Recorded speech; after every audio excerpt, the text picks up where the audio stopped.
धरती का विकास और उसमें हो रहे बदलाव करोड़ों साल से निरंतर चले आ रहे हैं। इंसान और जीव जंतुओं के विकास से पहले धरती का स्वरूप कुछ और ही था। आज जिस पृथ्वी की शक्ल हम मानचित्र में देखते हैं, असल में वो अपने शुरुआती समय में बिल्कुल अलग थी। ये तो हम सभी जानते हैं कि शुरुआत में पृथ्वी जलते हुए आग के गोले के समान थी, जो वक्त के साथ साथ धीरे धीरे ठंडी हो गई। फिर चंद्रमा के निर्माण के साथ धरती पर बारिश और मौसम की शुरुआत हुई। महासागरों का जन्म हुआ और रेंगने वाले जीव पैदा हुए। ये तो हुआ धरती पर जीवन की शुरुआत का एक छोटा सा परिचय। लेकिन क्या आप जानते हैं कि इस पृथ्वी पर अलग अलग देश कैसे बने? भारत का जन्म कैसे हुआ? क्या मानचित्र में नजर आने वाली विभिन्न देशों की बनावट हमेशा से ऐसी ही थी? अगर आप भी इस तरह के सवालों का जवाब ढूंढ रहे हैं तो आपको इस वीडियो को आखिर तक देखने की जरूरत है, क्योंकि आज हम बात करेंगे धरती पर भारत देश के निर्माण की।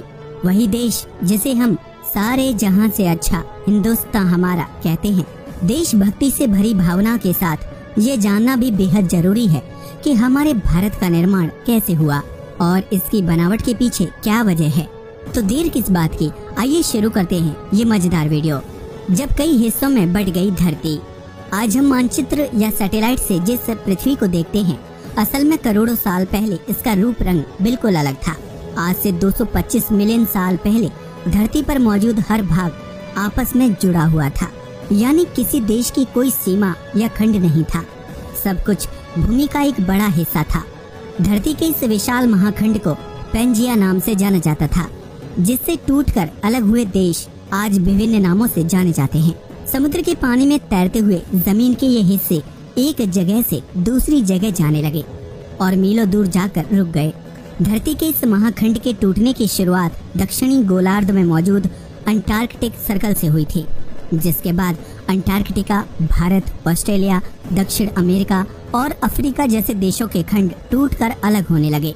पृथ्वी के गर्भ में प्लेट्स के खिसकने की प्रक्रिया लगातार चलती रहती है। यही कारण है कि जब महाखंड से टूटकर कई खंड बने तो वो धरती में बदलाव का कारण बने। करोड़ों साल पहले जब महाखंड टूटा तो उसके दो भाग हो गए, जिसके दक्षिणी हिस्से को गोंडवाना लैंड और उत्तरी हिस्से को लोरेसिया के नाम से जाना जाता था। धरती के इन दोनों हिस्सों के बीच समुद्र की जिस खाई का निर्माण हुआ उसे परमो ट्राइएसिक नाम दिया गया। ये प्रक्रिया अपने आप में इतनी अद्भुत थी कि इसे पूरा होने में करोड़ों साल का वक्त लग गया। बाद के सालों में लोरेसिया से अलग हुए भूमिखंडों से यूरोप, एशिया और नॉर्थ अमेरिका जैसे देशों का निर्माण हुआ, जबकि गोंडवाना लैंड से अलग हुए हिस्से अफ्रीका और ऑस्ट्रेलिया के नाम से जाने गए। इस तरह धरती का एक महाखंड टूटकर कई देशों के निर्माण की वजह बन गया। भारत का निर्माण। वर्तमान में भौगोलिक रूप से भारत एशिया का हिस्सा है, लेकिन करोड़ों साल पहले भारत का यह टुकड़ा गोंडवाना लैंड का हिस्सा था। जब भारत का भूमि टुकड़ा गोंडवाना लैंड से अलग हुआ तो अंदरूनी प्लेट्स की वजह से वो धीरे धीरे एशिया की तरफ बढ़ने लगा। कई सालों तक चले इस सफर के बाद आखिरकार भूमि का वो हिस्सा वर्तमान के लद्दाख से जा टकराया और उससे जुड़ गया। इस तरह गोंडवाना लैंड से अलग हुआ भूमि का एक हिस्सा एशिया का महत्वपूर्ण देश भारत बन गया। जब भूमि के दो टुकड़ों का टकराव होता है तो बाहरी प्लेट नीचे की तरफ चली जाती है, जबकि हल्की प्लेट ऊपर की तरफ उठ जाती है। लद्दाख की भूमि से भारत के टकराव की वजह से ही विशाल पहाड़, हिमालय और माउंट एवरेस्ट का निर्माण हुआ, जो आज पर्यटन का मुख्य केंद्र बन चुके हैं। अगर आपको लगता है कि ये प्रक्रिया कुछ सालों में पूरी हो गई होगी तो आप बिल्कुल गलत हैं, क्योंकि धरती को अपना ये रूप और आकार लेने में लाखों करोड़ों साल का लंबा वक्त लगा है। भारत की बाहरी प्लेट लगातार हिमालय की तरफ दबने लगी है, जिसकी वजह से इन पर्वतों की ऊंचाई साल दर साल बढ़ रही है। हालांकि निरंतर हो रहे इन बदलावों को आप और हम आसानी से पहचान नहीं सकते हैं, लेकिन भूवैज्ञानिक इस बात को अच्छी तरह समझते हैं कि धरती में क्या क्या बदलाव हो रहे हैं। अल्फ्रेड वीजनर की थ्योरी।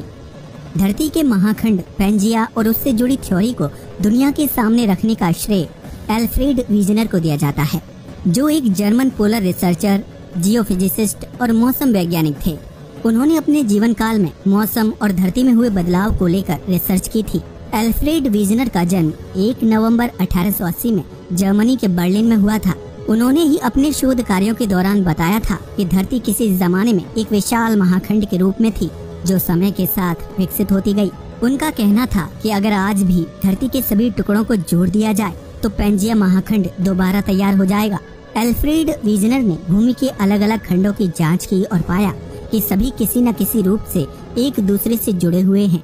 उन्होंने ही अपनी थ्योरी में बताया था कि भूमि खंडों के अलग होने के दौरान धरती पर रेंगने वाले जीव अस्तित्व में थे। एल्फ्रेड वीजनर के शोध ने धरती को समझने और उसके निर्माण को लेकर वैज्ञानिकों समेत इंसान की काफी मदद की है। हालांकि जिस तरह बदलते वक्त के साथ धरती पर कई तरह के बदलाव आए हैं, उसी तरह विभिन्न देशों का भौगोलिक निर्माण हुआ। ये बात सुनने में विचित्र जरूर लगती है कि किसी समय में पूरी धरती में भूमि का सिर्फ एक हिस्सा था, लेकिन प्रकृति में हर चीज संभव है, फिर चाहे इंसान का जन्म हो या फिर भूमि के टुकड़ों का अलग होना।